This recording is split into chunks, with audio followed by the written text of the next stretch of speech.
Hi, అందరికీ నమస్తే. ఈరోజు మనం తమిళనాడు స్పెషల్ సాంబార్ చేసుకుందాం. ముందుగా కందిపప్పు, అందులోకి బెండకాయ, సన్నగా తరిగిన ఉల్లిపాయలు, టమాటా. ఇంకేంటి మరి విశేషాలు?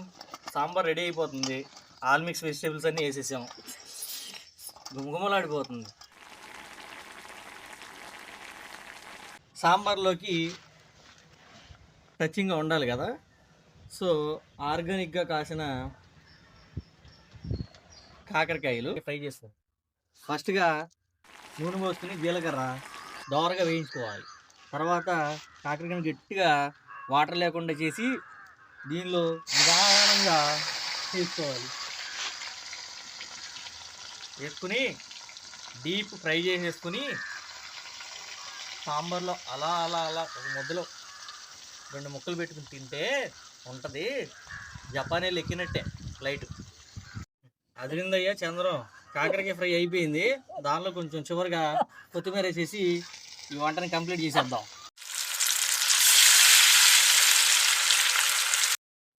మరి ఇంకేంటి, ఆరగించే టైం ఆసన్నమైంది. మొదలు పెడదాము. మరి ఈ సాంబార్ని మంచిగా ఒక తిప్పి ఇలా 2 గరిటెలు వేసుకుని మొక్కలతో పాటు తినాలండి సాంబార్ని. అలా అలా అలా కలుపుతూ 2 ఫ్రై పీసెస్ని, కాకరకాయ పీసెస్ని వేసుకుని ఇలా పెట్టుకుని ఇలా ఒక ముద్ద పెంటే అద్భుతం, ఫెంటాస్టిక్.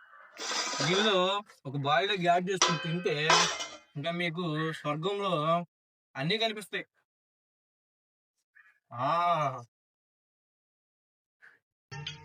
క్లియర్గా డూ యువర్ బెస్ట్.